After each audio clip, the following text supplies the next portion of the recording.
Hey guys, what's up? DTHD back with another video. Today we're going to be taking a look at strings and a few methods involving them.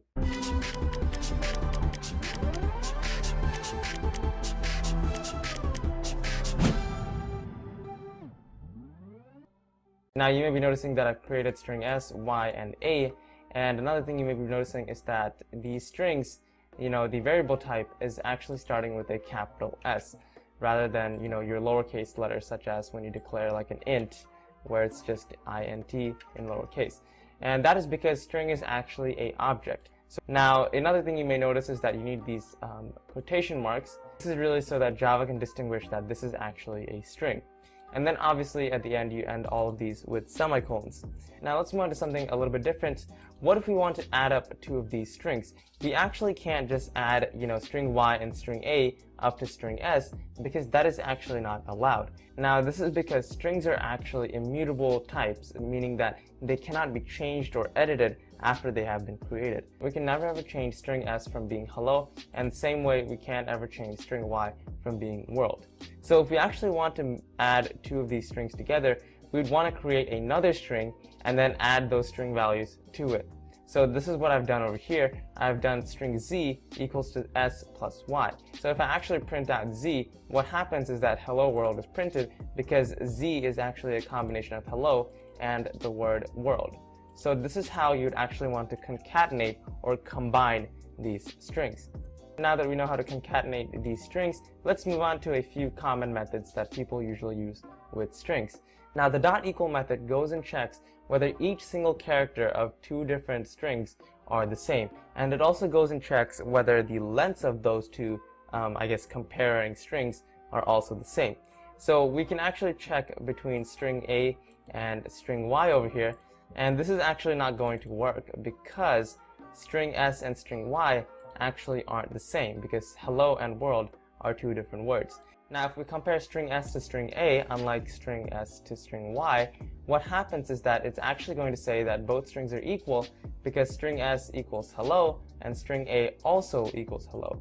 So this is really how the dot equal method works. So you can never actually ever just compare strings by using the equal equal operator, because that is actually not going to work. Now moving on, let's go on to another method that I think is quite common and is also part of the AP subset, which is going to be the dot length method. Now the dot length method just counts out the characters in each one of these strings and then it prints it out. Now in this case what I've done is I've done s.length so that we can see the number of letters in hello, and then I've set that to int b so that we can actually print it out. Now if I print this out, what happens is that it says that we have 5 letters in the word hello, which is true because 1 plus 2, 3, 4, and then 5. So that is going to be 5 letters. Now you may be noticing that when we do dot length, it's going to be counting from 1 onwards, right? That first character is going to be the first letter, the second is going to be the second letter, the third is the third, the fourth is the fourth, and the fifth is the fifth. Now this seems logical to us because this is how we count, but when we do this next method, it is going to be something a little bit different. So here we are with the next method. Now this is going to be the index of method, meaning that it is going to find the location of whatever letter you wanted to find within any string. So now I've done this to string S again, which is going to be the string that has hello in it, and I've done s.index of, and I'm wanting it to find E. So what Java is going to do is going to go and find the position of letter E and spit that out. Now if I run this code again, it is going to say that the position is 1. Now you may be thinking this seems wrong, right? The position has to be 2 because this is the first and that is the second. Well, that's actually not the case. Now we actually have to watch out for this because any kind of index is actually going to start from 0. That is how Java does this. So H is actually going to be the 0th place, E is going to be in the first place, the first L is going to be the second place, the second L is going to be in the third place, and that O is going to be in the 4th place. So if you want to find the index, just keep in mind that Java actually counts from 0 onwards rather than 1. Now continuing on with the index stuff, let's go look at another method. This method is going to be the substring method. There's 2 variations of it. Both of them start by saying s.substring, again s.substring. Now what any substring method does is that it actually just prints out a substring of the entire string. So if you want just only a portion of whatever string you already have, you can use the substring method. Now this first one over here, I've put the index value of 2 in here, and I've not put any other numbers. So what this actually means is that Java is going to go find string s, which is over here, and it's going to run the substring method starting from the index 2.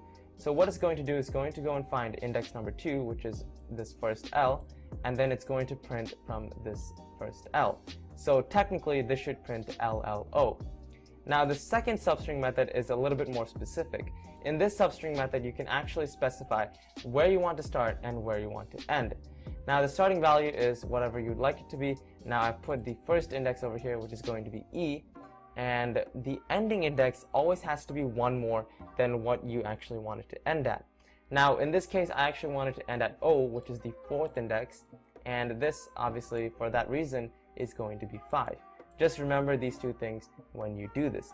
Now if I run this code, this first one is going to be LO, and the second one, well, low, and the second one is going to be LO. So as you can see over here, this has worked out. Now this is all there is in this video. I've gone over how to declare and initialize a string. I've gone over what this concatenation thing is, and I've also talked about a few of the methods that are involved in strings. This should keep you prepped enough for the AP exam, and this is really a start to learning how strings work. Now if you want to know more of these string methods, you can go and check them out on Google. Now if you like this video, feel free to hit that thumbs up button. If you have any questions, put them in the comment section below, and I'll catch you guys in the next one. See ya.